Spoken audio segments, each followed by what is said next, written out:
اعوذ باللہ من الشیطان الرجیم، بسم اللہ الرحمن الرحیم۔ نمبر 1، اسلامی تاریخ۔ زمین و آسمان کی پیدائش۔ اللہ تعالیٰ نے پوری کائنات اور اس کی تمام چیزوں کو بے مثال پیدا کیا ہے۔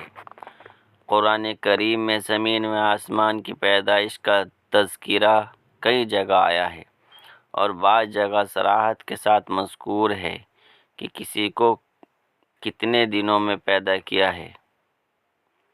ان تمام آیتوں کو سامنے رکھنے کے بعد پتہ چلتا ہے کہ پہلے زمین کا مادہ تیار کیا گیا، اور وہ ابھی اسی حالت میں تھا کہ آسمان کے مادے کو دھوئیں کی شکل میں بنایا گیا۔ پھر زمین کو موجودہ شکل میں صورت پر پھیلایا گیا، اور ساتھ ہی اس کی تمام چیزیں پیدا کی گئی۔ اس کے بعد ساتوں آسمان کو بنایا گیا۔ اسی طرح زمین و آسمان اور ان کے درمیان کی چیزیں وجود میں آئی۔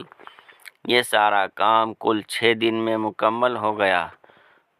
خود اللہ تعالیٰ نے قرآن میں فرماتا ہے، ہم نے ہی زمین و آسمان اور ان کے درمیان کی چیزوں کو 6 دن میں پیدا کیا، اور ہمیں ان کی پیدائش میں تھکن کا کوئی احساس نہ ہوا۔ نمبر 2، حضور صلی اللہ علیہ وسلم کا معجزہ، ستاروں کا جھک جانا۔ حضرت عثمان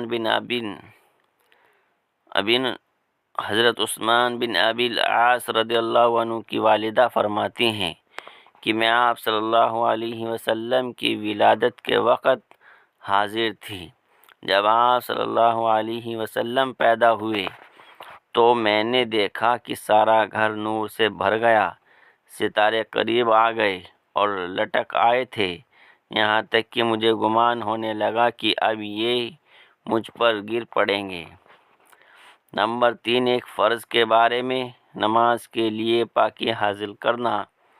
قرآن میں اللہ تعالیٰ فرماتا ہے، اے ایمان والو، جب تم نماز پڑھنے کا ارادہ کرو، اگر تم باوضو نہ ہو تو وضو کرنے کے لیے اپنے چہرے کو دھو، اور اپنے ہاتھوں کو کوہنیوں سمیت دھو، اور اپنے سروں پر بھیگا ہاتھ پھیرو یعنی مسح کرو، اور اپنے پیروں کو بھی ٹخنوں سمیت دھو، اور اگر تم جنابت کی حالت میں ہو تو نماز سے پہلے سارا بدن پاک کر لو یعنی غسل کر لو۔ نمبر 4، ایک سنت کے بارے میں، دعا کرنا ایک عبادت ہے۔ قرآن میں اللہ تعالیٰ فرماتا ہے، مجھ سے دعا مانگو میں تمہاری دعا قبول کروں گا، اور رسول اللہ صلی اللہ علیہ وسلم نے فرمایا، الدعاء حل عبادت، دعا ہی عبادت ہے۔ نمبر 5، ایک اہم عمل کی فضیلت، نقصان سے بچنے کی دعا۔ رسول اللہ صلی اللہ علیہ وسلم نے فرمایا، جو شخص اس دعا کو صبح و شام 3 مرتبہ پڑھ لیا کرے، اسے کوئی نقصان نہیں پہنچے گا۔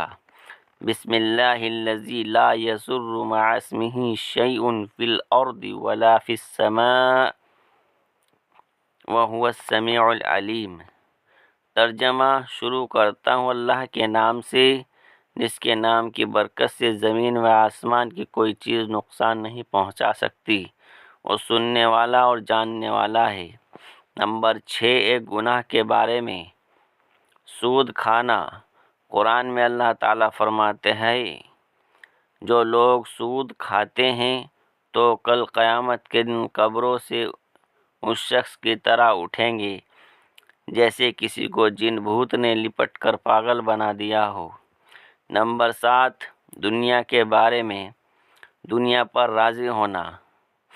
قرآن میں اللہ تعالیٰ فرماتا ہے، کیا تم لوگ آخرت کی زندگی کے مقابلے میں دنیا کی زندگی پر راضی ہو گئے؟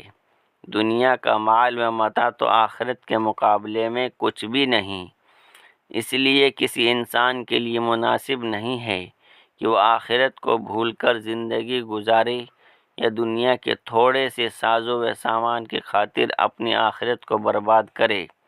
نمبر 8، آخرت کے بارے میں، مردے کی حالت۔ رسول اللہ صلی اللہ علیہ وسلم نے فرمایا، جب مردے کو لوگ اٹھا کر چلتے ہیں تو اگر وہ نیک ہوتا ہے تو وہ کہتا ہے مجھے جلدی آگے بڑھاؤ، اور اگر وہ برا ہوتا ہے تو وہ کہتا ہے ارے میری ہلاکت، ہائی تم کہاں لے جا رہے ہو؟ اس کی آواز کو جن و انس کے سوا اللہ تعالیٰ کی تمام مخلوقات سنتی ہے۔ اگر اس کی آواز انسان سن لے تو بے ہوش ہو جائے۔ نمبر 9، طب نبوی سے علاج، ہر مرض کا علاج۔ حضرت عثمان غنی رضی اللہ عنہ سے مروی ہے کہ میں ایک مرتبہ بیمار ہوا تو رسول اللہ صلی اللہ علیہ وسلم عیادت کے لیے تشریف لائے اور یہ دعا پڑھ کر دم کیا اور جاتے ہوئے فرمایا، اے عثمان یہی پڑھ کر دم کر لیا کرو۔